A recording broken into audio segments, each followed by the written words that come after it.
Hey guys, thanks for tuning in to another video on ForgottenWeapons.com.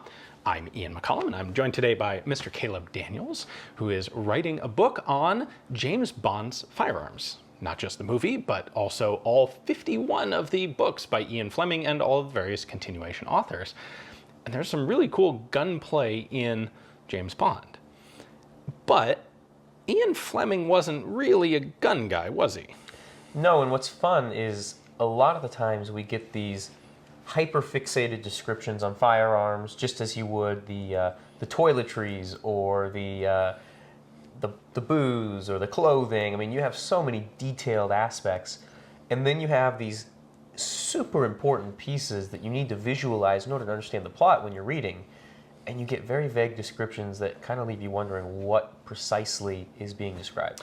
For example, the heavy pistol that Bond keeps in his Bentley, the Bentley which is described in detail. Yeah, 1930 Bentley blower with all sorts of, superchargers and things like that. He's a very proud man of the car. And so he's got his, usually Walther PPK or his Beretta 418 as his little concealed gun on his person, but he keeps a heavy gun in the car. And what is that gun? A .45 Colt Army Special, or long-barreled Colt. Those are the couple descriptions we hear. Okay, so a long-barrel Colt 45. Yep. Can you be more specific? Afraid not. Okay, well, so probably, I don't know, that's a Colt Army 45, right? Yeah, it's one of the few, but there's an issue with this gun. So it's a model 1909. Yep. This is the Army-issued revolver, and it's in 45 Colt. So it's a 45 Colt. It's not the gun we think of with James Bond. No, you don't think of a large wheel gun with Bond, though it's interesting. It makes a lot of sense for a lot of folks that James Bond would have carried a revolver. I mean, Ian Fleming himself was a fan of wheel guns, and you look at the back of a lot of covers, he's got like a Model 36 Smith & Wesson in some, or a Colt Official Police in others, which has led to a lot of people coming to that assumption that something like this gun, or the Colt Army Special in .41, Colt, because it's close enough, and he might have made an error on the caliber. That's where people start to land initially. That's option one, is something like this, where it's heavier frame, revolver, but there's an issue with that, and if I say what the direct issue is, it'll give it away. So let's just go on to the next one. Okay, so the problem here to me is that this isn't a long barrel. This is a normal gun. Like, there wasn't a long barrel version of the Army Model 1909. However, when you compare it against what Fleming's Bond was carrying, I think anything could purportedly be called a long barrel, which to me has always made the description of a long-barreled Colt a little difficult to justify, right? Because you're comparing it against a Beretta 25 ACP as a dedicated firearm. Well, so what precisely constitutes long? I'll tell you what, we do have a long-barreled Colt. Yes, we do. And that's the single-action Army. This is a Colt Army long-barrel 45. Yes, it is. Boom. Yeah. That must be it. This one actually has a pretty solid case going forward as well. Because if you skip all the way forward to the last full novel written by Fleming, The Man with the Golden Gun, Francisco Scaramanga carries a 45 long-barreled Colt, which is later described as a single-action Army. That's gold engraved. And then he later calls it a long-barreled Colt 45. So you get a similar description inside of there. And, you have that question again, would a revolver make sense for Bond? And frankly, would the revolver that tamed the American West make sense for Bond? This is even less what I think of with James Bond. Yeah, but can you imagine that? It kind of fits the description technically. Stamped into a 1930s Bentley underneath the dash, bolted in a holster. Does that feel right? Well, they did make single-action armies in London. No, the aesthetic is there, don't get me wrong. And this is 1960. Yeah. This is well before the heyday of the Magnum automatic pistols. Yeah, this was the first novel that describes this was published in 1953. So, we get it from day one. He has a long barrel Colt in the car.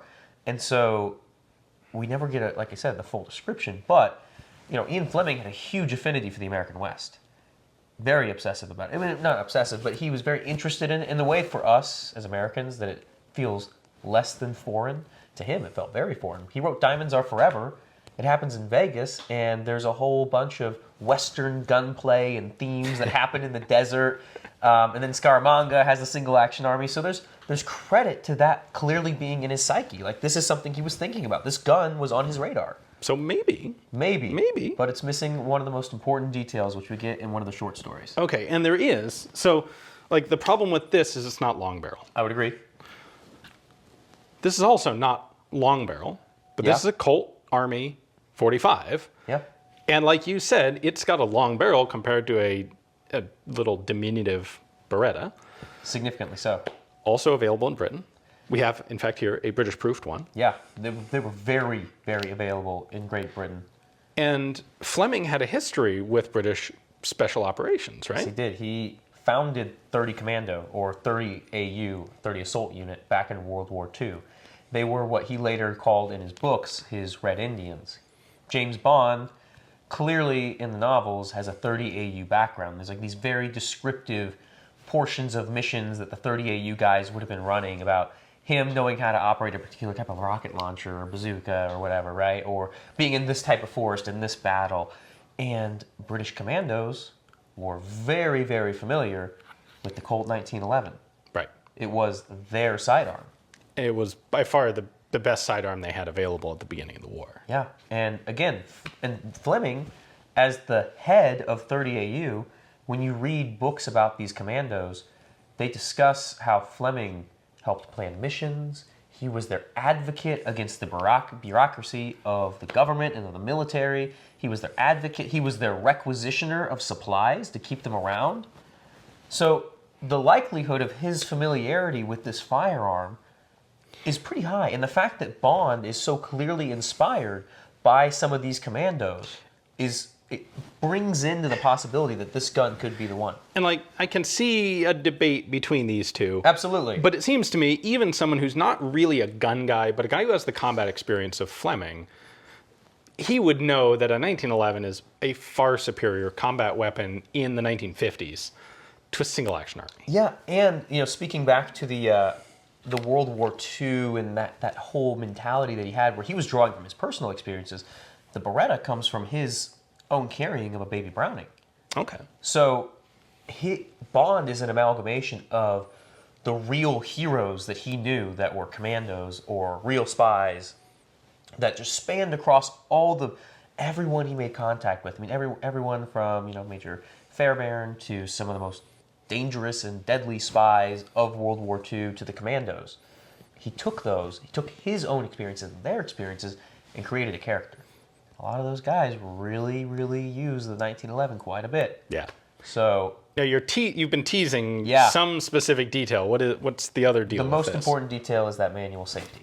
Okay. So in one of the later short story collections, James Bond is carrying his Colt long barrel 45, and he leaves the safety catch up because Fleming, not being a gun guy and intentionally writing in a plot situation that he needed to happen, noted that Bond left the safety catch up.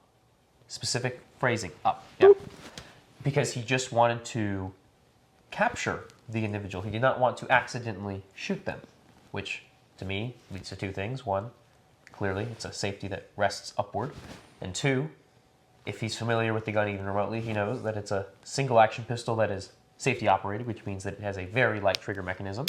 So, disengaging that trigger is pretty easy to do versus a revolver that would be in double action.